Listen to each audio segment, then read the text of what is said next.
Here we are, just left Restland Motel in Clarenville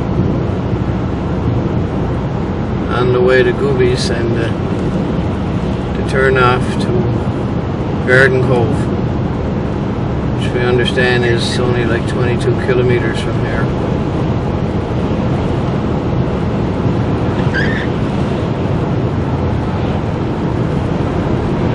A few showers. It's only about the 30th or 40th day this summer that we've had showers. That's fine. That's 22 clicks from here. 22 clicks from Trans-Canada.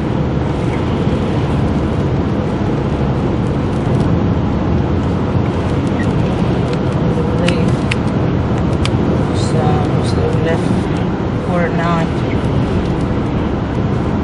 It's 22 kilometers off of the Trans-Canada. In Goobies. We don't know the exact distance to Goobies, but we know that it's somewhere in the vicinity of 20 minutes.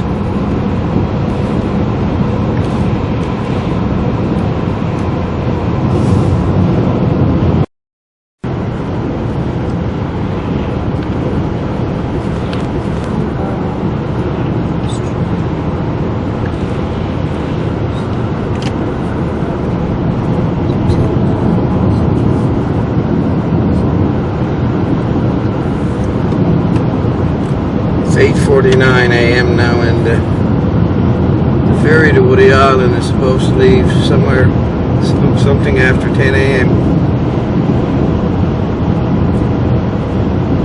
On Highway 210.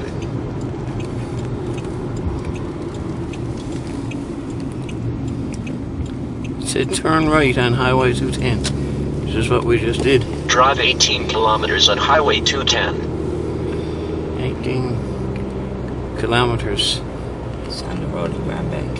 Which I understood is supposed to be pronounced kilometers, but the popular culture has changed it to kilometers.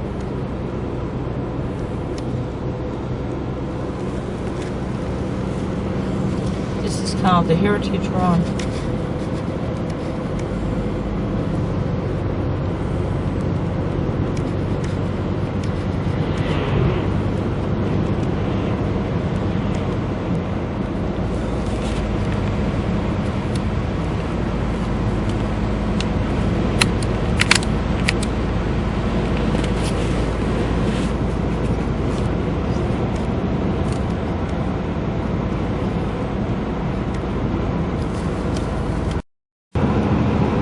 That white soup that you see in the distance is a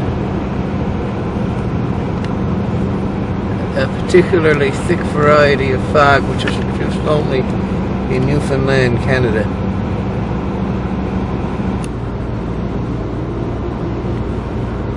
The GPS says 11 kilometers to go, and we're supposed to be there at 9:18 a.m. doing 80 kilometers per hour.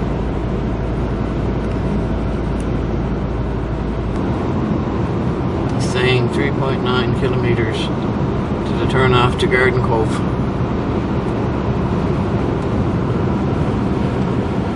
Oh, how do you like that for fog? How do you like me now?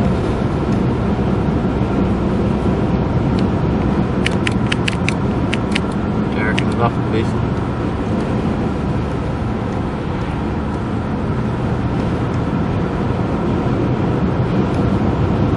Focus on the taillights of that truck ahead.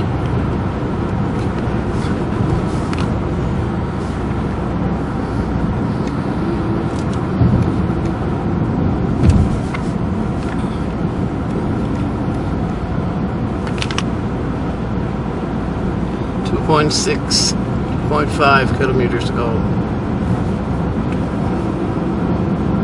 That's probably 3 or 4 minutes in it. Garden Cove.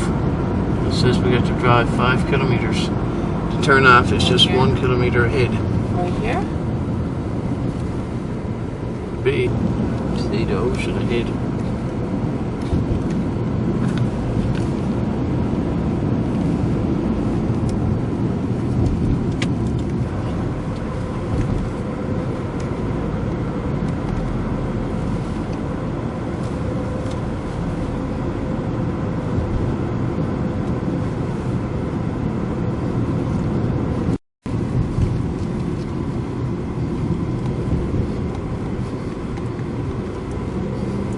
Looks like it might be it there. Looks like it might be it. But I don't see the post house. Black River. It's getting brighter here. There's people here. A lot brighter, as a matter of fact. No, we're okay. There are people here. What do you do? Go down to here? You're gonna take over now because I don't know where I'm at. Just pull in where it says Garden Cove there. I guess you gotta go into that building.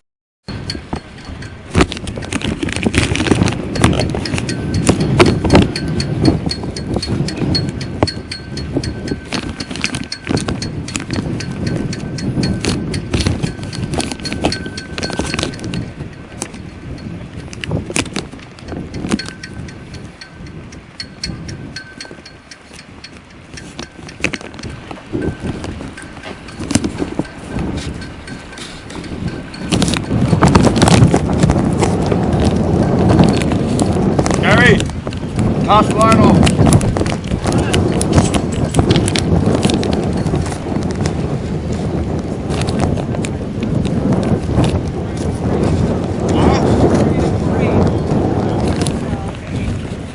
Minutes now, tied up to the wharf, you'll survive the trip. This is as rough as it'll get.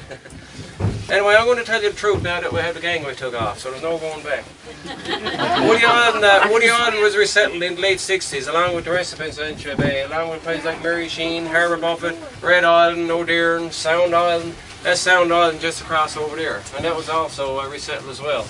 What we done up on Woody Island in 1989 is we built an old-fashioned hospitality home. It's made to look old-fashioned windows and doors, old furniture, old-fashioned meals. I hope you like pea soup and toutons. Pea soup and toutons for dinner and fried fish and baked potatoes for supper. Right. Now when you get up on the island, we don't have anything at all planned for you. You can roam the island all day, you can go to sleep all day, you can drink all day, whatever you want to do. Alright? There's two ways you can walk once you get up there. The long walk brings you up to a different community called Jeans Cove. It's about 45 or 50 minutes each way for the walk up there. On the way up you can see the foundation of the church and the foundation of the school. There's also 3 cemeteries up there as well. Now we had all the cemeteries marked with signs and everything, but every now and then the youngsters move the signs, therefore send people off up in the woods everywhere. Right? But up until yesterday, the first cemetery that you come to was still properly marked, and that'll bring you to the one that's on the right hand side of the road and goes right down to the water. It's down a fair distance from the road. Alright? And the second cemetery then is almost directly across from that on the left hand side, and that's only about 50 or 60 feet off the road. And the third cemetery is across from the foundation of the church. Alright? And also, once you get down to Jeans Cove, there's 25 or 30 summer cabins down there. That's the long walk. The short walk is only about 5 minutes from the house, and it brings you over to a nice sandy beach, and it's called Back Cove. And there's also 5 or 6 cabins over there as well.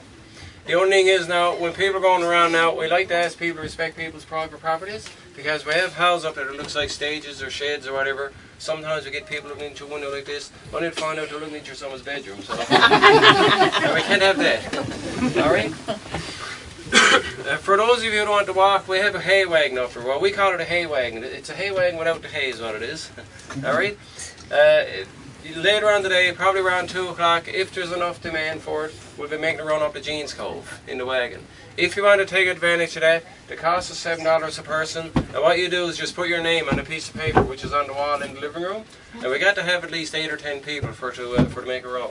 Alright? The only thing is now I got to warn you now, it's not a very smooth ride, it's a bumpy old ride. You ever watch Little House on the Prairie?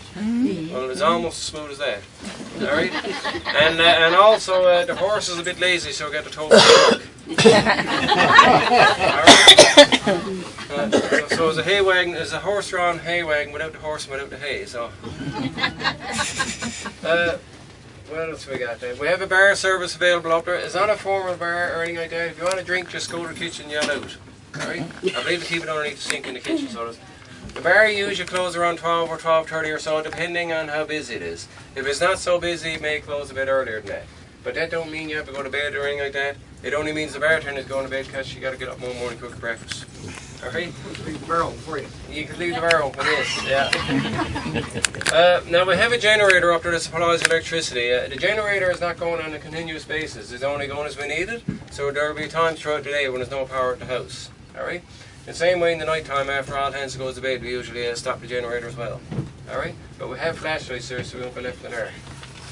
With regards for smoking, we got to ask people not to smoke in the building because where we don't have the generator going all the time, we don't have the smoke heaters. If you smoke inside, it ends up going right through the place. Right?